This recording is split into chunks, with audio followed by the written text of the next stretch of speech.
నా ఉద్దేశంలో ఆ సినిమా ఇప్పుడు కూడా సరే ఇంకొంచెం కాన్సన్ట్రేట్ చేసి తీసుంటే ఏం ఈ పనుల్లో కనిపించలేదు. పైగా ఫిజికల్ గానీ మెంటల్ గానీ స్ట్రెయిన్. భక్తి లెవెల్లో తక్కువ ఆలోచించారు. భక్తి లెవెల్లో ఎక్కువ ఆలోచించుంటే అది ఇవాళ 1000 కోట్లు దాటిన ఆశ్చర్యపోయి ఉండేవాళ్ళం కాదు. నువ్వు తీసిన సినిమా ఎందుకు ఫ్లాప్ అయిందని ఆలోచిస్తున్నావా? ఎందుకు ఫ్లాప్ అయిందని ఆలోచించడం లేదురా, ఎందుకు సక్సెస్ కాలేదబ్బా అని ఆలోచిస్తున్నా. ఈ పాన్ ఇండియా మోజులోనో పిచ్చిలోనో ఈ మధ్య కొన్ని సినిమాలు వచ్చినాయి. సార్ నేను చెప్పిన టాలెంటెడ్ పర్సన్ నేనా? నువ్వే. ఇప్పుడు లేటెస్ట్గా మన కన్నప్ప వచ్చింది, బట్ దానికి సరిపడ రెవెన్యూ రావట్లా. మెస్సోడు వచ్చాడు, డబ్బులు అడుగుతున్నాడు, లోపల పంపించమంటా. గుర్తుందా నీకు? సినిమా ఇవాళ రిలీజు, రాత్రికి పైసలు వస్తాయి అంటే ఆ సినిమా కెపాసిటీకి, ఆ సినిమా హీరో పొటెన్షియాలిటీకి நம்ம பவன் கல்யாண் என்டிஆர் எல்லாம் அடிக நான் நோ சொன்னா எதுக்கன்னா நீ தான் இதுக்கு ஹீரோ நீ இமேஜ்க்கு தக்க கதை தான் இதில் இருக்குது. కన్నప్పని తీసుకుంటే పాత కన్నప్పకి కొత్త కన్నప్పకి తేడా ఏంటంటే చాలా మార్చారు. పూర్వం ఎలా ఉండేడా? ఈ రాత బాగా మారిపోయిందిరా. దాన్నే బ్రహ్మరాత అంటారా? బ్రహ్మరాత కాదు, బ్రహ్మంగళ రాత. అంటే ఎవడికి వాడు రాసుకునే రాత. ఇప్పుడు నేను రాసుకుంటా. అయితే రాసుకో. ప్రభాస్ అద్భుతంగా చేసాడు, కానీ ఆ సినిమా అంత ఖర్చు పెట్టాలా? అంత అవసరమా? అవసరమేముంది అంటున్నా. నాకు ఆ శివుడు పార్వతి అసలు నచ్చలా. వాళ్ళని చూస్తుంటే ముందు ఇరిటేషన్ వచ్చింది నాకు. పంపించాయి. టిఫిన్ తింటున్నాను, వాంతి వచ్చేలా ఉంది. పంపించాయి. మిగతా వాళ్ళందరూ బాగున్నారు ఆ సినిమాలో. ఆ శివుడు పార్వతి మాత్రం ఏంటో అసలు ఎక్కడి నుంచి తెచ్చి పెట్టినట్టు ఉన్నారు వాళ్ళు బాగాలేదు. శివుడు ఎంత సజీవంగా ఉన్నాడో, ఇలాంటి శివుడిని చూడటం ఇదే ఫస్ట్ టైం.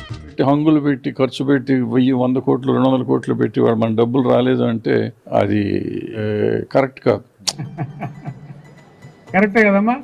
ఈ మామూలుగా పిండి కొద్ది రొట్టెలాగా మన దగ్గర ఉన్న పిండికే సినిమా తీస్తున్నా కూడా ఇంతే డబ్బులు వచ్చాయి. ఆ 20 కోట్లు 30 కోట్లు ఇప్పుడు కూడా చేసేది. ఎదవ బావాడు చెప్తే వించావుడు రాసి పెట్టింది అట్లా మనం ఏం చేస్తాం? నేను బాహుబలిని దాటాలి, త్రిబుల్-ఆర్ని దాటాలి, కల్కిని దాటాలి అంటే పులిని చూసి నక్క వాత పెట్టుకుందని.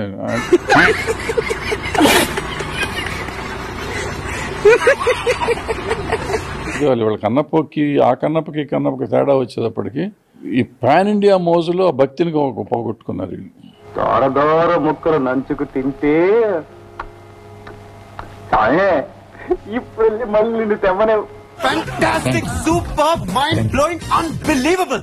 ఇదిరా ఇంటెన్సిటీ అంటే, ఇదిరా మాడ్యులేషన్ అంటే, ఇదిరా డిక్షన్ అంటే. కన్నప్ప ఆ రోజు ఆ కన్ను తీసి కన్ను పెడుతున్నాడంటే థియేటర్లో పూనకం రావాలి జనం థియేటర్కి. అది భక్తి సినిమా తీయటం విధానం.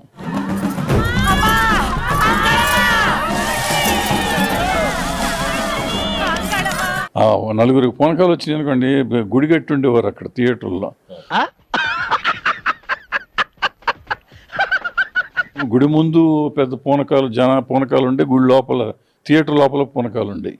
అంత తెప్పించే లెవెల్లో తీయాలి సినిమా. అది నేను కాయ కొడతా. ఏం కాయ? కొబ్బరికాయమ్మా. అలాగే. ఓం నమ శివాయ. ఇప్పుడు హారతి కర్పూరం వెలిగించామనుకో సుర్రు సుర్రు అంటది. కన్నప్ప విషయంలో చాలా మంది హిట్ ఇది బాగుంది అని చెప్పేసి కూడా నమ్మే పరిస్థితి లేదు. నేను నమ్మను. నమ్మొద్దురా, అడుగు తిరు. రెవెన్యూ పర్లేదు, ప్రభాస్ వల్ల ఎఫెక్ట్ వల్ల కూడా మంచి ఓపెనింగ్ వచ్చింది అన్నారు. మన ఫ్యామిలీ ఫోటో నాడు పూజ గదిలో పెట్టుకోవాలరా, ఏమాత్రం విశ్వాసం ఉన్నా.